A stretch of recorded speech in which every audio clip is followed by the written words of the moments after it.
কলকাতা শহরের গর্ব হাওড়া ব্রিজ। এই হাওড়া ব্রিজের নাম রবীন্দ্র সেতু।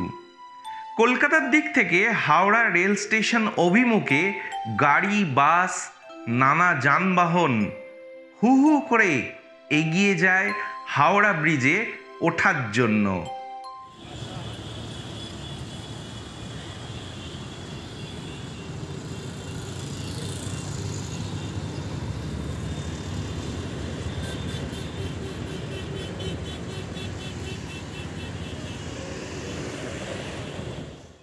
ঠিক ব্রিজে ওঠার মুখে নিচেই আছে এশিয়ার বৃহত্তম ফুলের বাজার, যার নাম মল্লিকঘাট ফুলের বাজার।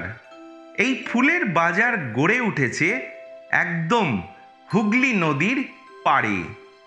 প্রায় 130 বছরের পুরনো এই ফুলের বাজার 1855 খ্রিস্টাব্দে রামমোহন মল্লিক তাঁর বাবা নিমাইচরণ মল্লিকের স্মৃতির উদ্দেশ্যে হুগলি নদীর পাড়ে মল্লিক ঘাট নির্মাণ করেন।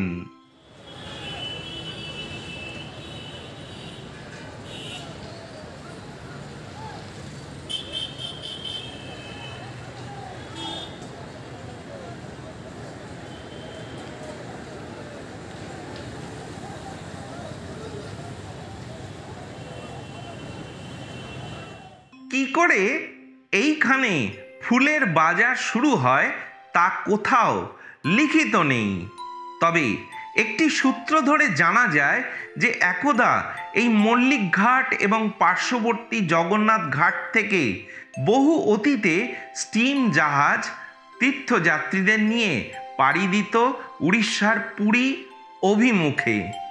এই ফুলের বাজার গড়ে ওঠার পেছনে হয়তোবা এই তীর্থযাত্রীদের পুরীতে যাওয়াই বড় কারণ অনুমান করা হয়। মল্লিকঘাটের ফুল বাজারের ফুল ব্যতীত কলকাতা এবং কলকাতার আশেপাশের জেলাগুলোর কোনো ধর্মীয় উৎসব, পুজো, জন্মদিন, বিবাহ, নানা অনুষ্ঠান সম্পূর্ণই হয় না। উষার ও অরুণ লগ্ন থেকে এই ফুল বাজার জেগে ওঠে। এখানে শুধু যে ফুল কেনা বেচা হয় তা নয়, ফুলের সাথে সাজানো নানা জিনিসও বিক্রি বাট্টা হয়ে থাকে। এখানে ব্যবসা শুধুমাত্র যে ফুল চাষি ভাইয়েরা আর ফুল ব্যবসায়ীরা করে থাকেন তা নয়, যেসব ব্যবসায়ী সংস্থা ফুল দিয়ে নানা অনুষ্ঠানে সাজিয়ে থাকেন তারাও এখানেই আসেন। অদ্ভুত এই বাজার। খুব ভোর থেকে সকাল 9টা, বড়জোর 9:30 অবধি ভিড় ঠিক ঠিক করে। দেখলে মনে হবে যেন জনপ্লাবন। ফুলের হরেক রঙে ও মিষ্টি গন্ধে ভরপুর থাকে এই ফুল বাজার। এই বাজার জীবিকা নির্বাহ করে থাকে কয়েক হাজার মানুষের। শীত, গ্রীষ্ম, বর্ষা ফুল নিয়ে দূরের গ্রাম থেকে ফুল চাষিরা রাতের অন্ধকার থাকতেই বেরিয়ে পড়েন ট্রেন ধরতে।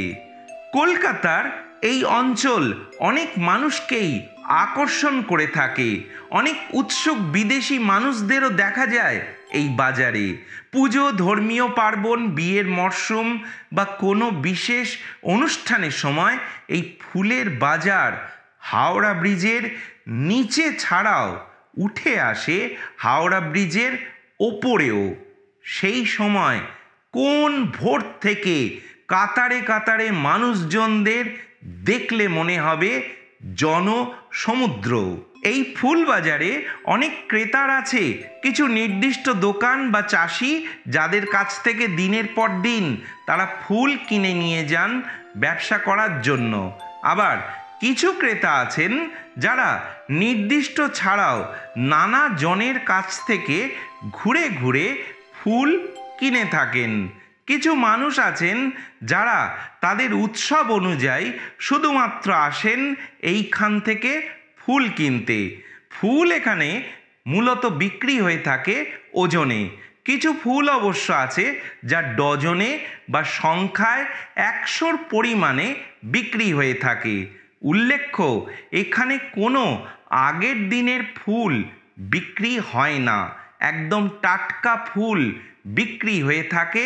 তাই ক্রেতারা চোখ বন্ধ করে কেনাকাটি করতে পারেন। যারা অনেক পরিমাণে ফুল কিনে থাকেন তাদের ব্যবসা স্থানে পৌঁছে দেওয়ার ব্যবস্থাও আছে। বর্তমানে প্লাস্টিকের ও নানা কৃত্রিম ফুলের জন্য এবং প্রতিযোগিতামূলক বাজার হয়ে যাওয়ার ফল হিসেবে ভালো নেই এই মল্লিকঘাট ফুল বাজারের বিক্রেতাগণেরা। বেশ কঠিন সময়ের মধ্যে দিয়ে চলছে কলকাতার শতাব্দী প্রাচীন ঐতিহ্যমণ্ডিত মল্লিকঘাট ফুল বাজার। তবে আশা ছাড়েননি ফুল ব্যবসায়ীরা ও ফুল চাষি ভাইয়েরা। তাদের কথায় আসলের কাছে নকল পরাজিত হবে রঙে, গন্ধে এবং সজীবতার দিক দিয়ে। তাদের তাই আশা যে বর্তমানে যা চলছে তা সাময়িক, মানুষ আবার আরও বেশি করে ফিরে আসবে আসল টাটকা ফুল কিনতে এবং তা দিয়ে তাদের মনোবাঞ্ছা পূরণ করতে। তাদের সাথে আমাদেরও আশা থাকলো তাই।